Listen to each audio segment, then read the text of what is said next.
I wanted to go over some basic pieces of information that I learned throughout my process of buying my first vehicle through Copart here. I read as much as I could, which is found at the bottom, common questions right around here, and how to buy, and just I did my homework before we ended up wanting to purchase our first vehicle.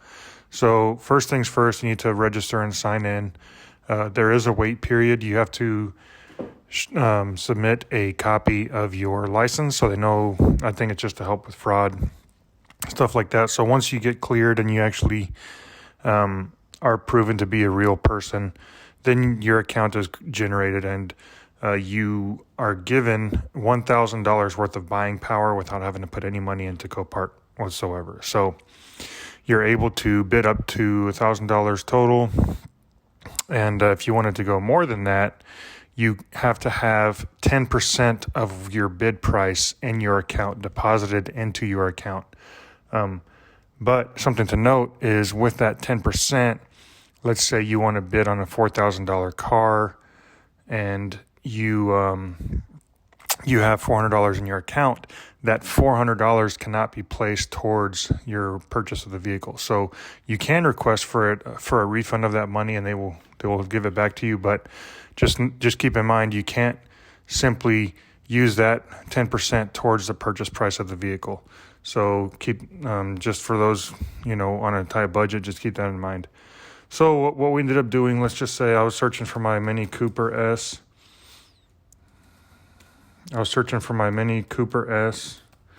Which, for those of you who don't know, the reason I purchased this car off of Copart is I'm doing a 24-hour of Lemons race. I will link the playlist of the videos up above if anybody wants to take a look at those. But here it shows me the list of all the Mini Cooper S's that are on Copart right now. And I don't have a dealer's license, so if you come over to the left side of the screen, you can select no license required. And then it will load all of the vehicles that are for sale on Copart that do not require a dealer's license to purchase. And something else to note, if you look on the sale date right here, see this one has a sale date of 3/5/2020, but this one under it has a future sale date. So this future sale date means that they're still in the process of getting the title or something released through the DOT offices of the DMV, something like that, where they're not able to have a firm sale date yet. So who knows when these cars that have a future sale date, when they're actually going to go on the block. But so we'll take a look at this first one up here, 3/5/2020. It's a 2012 Mini Cooper S. Keep in mind these little emblems next to the name up here. If you click on it right here, it says run and drive. And if we read that, at the time that the vehicle arrived at Copart location, the Copart verified that the vehicle started, could be put into gear, and was capable of moving forward on its own power. So again, if you continue reading, it just basically says there's no guarantee that it's street worthy, yada, yada, yada. So the vehicle I purchased was a run and drive vehicle through Copart here. And that's kind of a risk because, if it moves 2 or 3 inches on its own power in first gear, that doesn't necessarily mean that the transmission is good or that it's able to shift through all the gears or drive safely. It just means that it's able to start up and move a little bit under its own power. So just keep that in mind. Make sure you take a look at these emblems. Some of the other ones, I think E stands for like an enhanced vehicle, which means that Copart was able to clean it up a little bit before they listed it on here, but that doesn't necessarily mean that it started.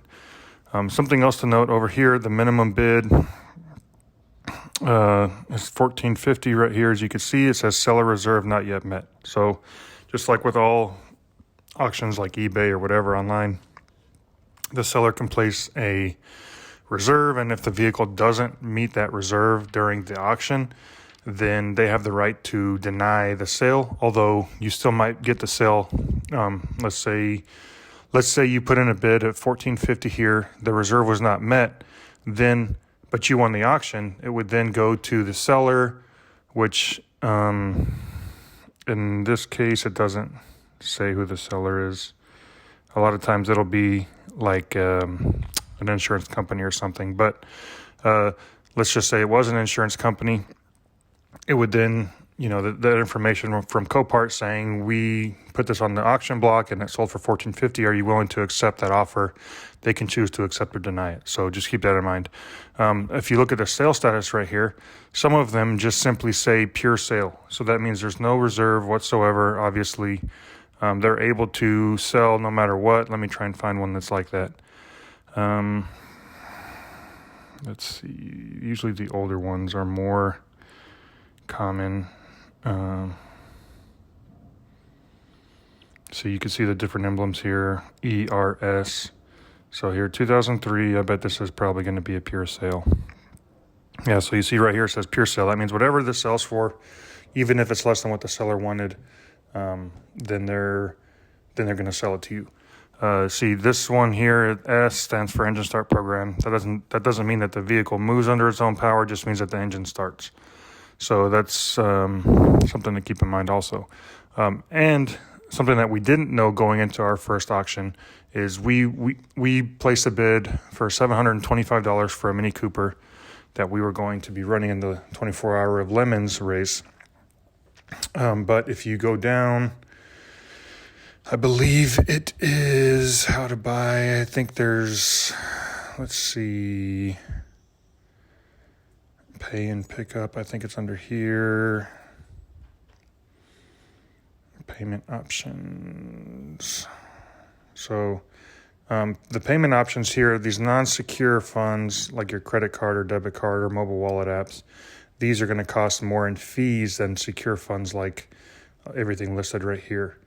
And if you are not a dealer, like I was not a dealer, those fees will also be greater for people like me rather than somebody who maybe purchases and moves a lot of vehicles this way. So I'm trying to find the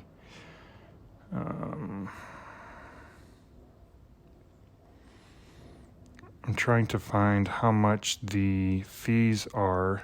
So if you look right here under member fees, this shows you all the different fees. On the left side over here shows you the purchase price of the vehicle. So we'll just use the one that we bought, for example. We purchased ours for $725, which means we fell in this category. So if you are a member, you would be paying under fee A or fee B. Or if you're a non-member and don't have a license like myself, you'd be paying either the fee C or fee D, which this basically describes over here. And fee C is everything that is with a secure payment, which shows in this section right here. And fee D is everything using a credit card or debit card, which is what we ended up doing. So if you look at $725 right here, the fees alone just to purchase the vehicle were $270 on top of the $725. Plus, you also have a $59 gate fee, which it talks about right here, which covers administrative costs and the movement of the item from our storage location to the buyer loading area. So just keep that in mind. Even though you might win the bid for a lower price, than what you had initially inspected, they really get you on these fees right here. If you did want to become a member, the upfront cost is $600, although $200 is actually the only membership fee. The other $400 goes into your account as basically like a down payment, as it would act as a 10%, like the money in your account to purchase for bidding power. However, you're capped at your bidding power. I don't remember what the exact number was, but it was something like $450,000. If you're a member, you can bid. So going back to your dashboard, if you didn't want to go the route of searching for and purchasing vehicles that did not require a license, you can go the car broker route, and basically you go through a broker and he goes and purchases a vehicle at auction that you are able to then buy, which you did not have access to purchase on your own. Those fees, I'm not entirely sure with that. We didn't go that route. So if that's something that you want to do, maybe you found a car that was just, you could not pass up and it only required a license, then maybe you can go through the broker. But I'm sure there's some extra fees that are involved with that, but I just don't know One final thing to note, I'll use this 2007 Mini Cooper as an example. See, it looks like it's going to sell 3/5/2020 at 2 p.m. Take a look here. Donated vehicle. The proceeds of this will benefit a charity, and it runs and drives. So, okay, this is the one you want. You decide you want to buy it. You go down and you see that the sale date shows March 5th, 2020 at 2 p.m. So you get on, you're ready, you're the winning bid, 2 p.m. hits, and you think the bid is over. But it's really not. It's just starting the actual car auction that they're having. So it's basically like an online car auction. The one that we won our Mini Cooper in, it started with about 400 people that were viewing the auction, and then by the end of it there was about 5,500 people that were viewing the auction, and each car is given 1 minute on the auction block, but most of them don't take their full minute, because it's kind of like a regular auction. This car comes up onto the block, and then somebody decides to bid on it, and then that person has roughly 10 or 15 seconds to win the bid, and if nobody else bids, then they're the final bidder, they win at the price shown. But some vehicles, a lot of the Toyotas, obviously there's a lot more people bidding on those.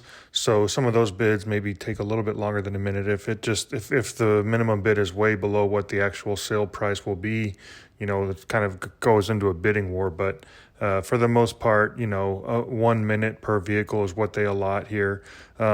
So for my Mini Cooper, whenever the actual sale date time hit, we still had 101 minutes to wait until our vehicle was actually on the block. So if you are going to be watching for the purchase price during the time that it says the sale date here, just expect to wait a little bit longer, because it's actually going to be a live auction that people can log into online and place bids on top of what the current bid actually is.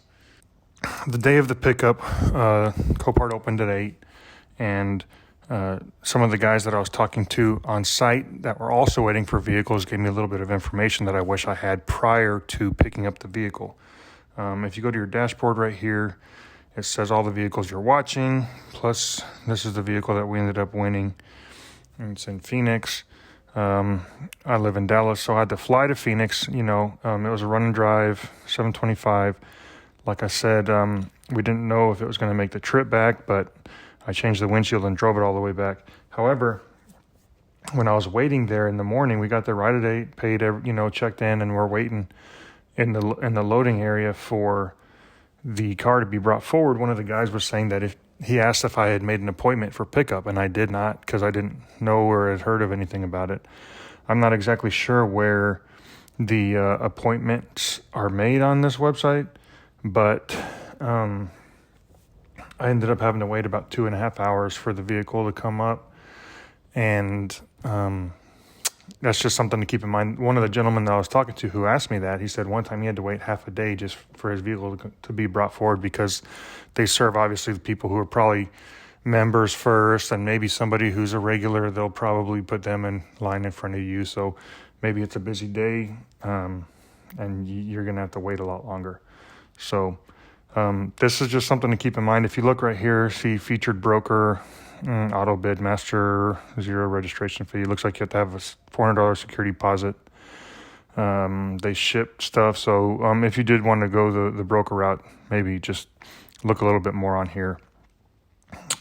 But yeah, showed up with my paperwork, made the payment online before we got there, so everything was good to go. Showed them my ID. They gave me the salvage title, and I waited for the vehicle. They brought it forward on a forklift, and if you have a trailer or a flatbed, they will load it onto the trailer or flatbed. And yeah, just went from there. So if this is something you're interested in, definitely keep an eye out on Copart. Seems like there's definitely some good deals to be had on here. And if you're interested in following along my journey for this vehicle, we purchased, like I said, for the 24-hour lemons. They have a $500 cap. However, you can sell stuff off the vehicle to get under $500. If you are looking at this video for lemons, just keep in mind also that the fees from Copart are included in the purchase price of the vehicle. So by selling some stuff off the vehicle, you're going to have to sell a little bit more. Like, for example, ours, this says $725, but total fees and everything out the door we ended up paying $1,180. So we're gonna have to sell $680 worth of stuff off the vehicle to get under the limit, which we already are almost there. And we've only been selling stuff for a few days. So yeah, hope this helped. If you like this information, like and subscribe, and please help the channel out.